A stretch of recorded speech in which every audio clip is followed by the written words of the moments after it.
भाषणादरम्यान हनुमान चालिसेचा आवाज कमी करण्यावरून संजय राऊतांचा भुजबळांना अटवलाय।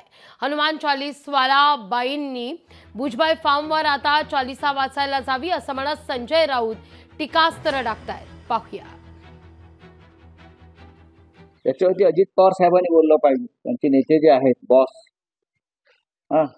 आणि त्या हनुमान चालीसावाला बाई आहेत अमरावतीतल्या, त्या नाशिकला पोचल्या पाहिजे आणि भुजबळ फार्मवर त्यांनी हनुमान चालीसा वाचायला पाहिजे।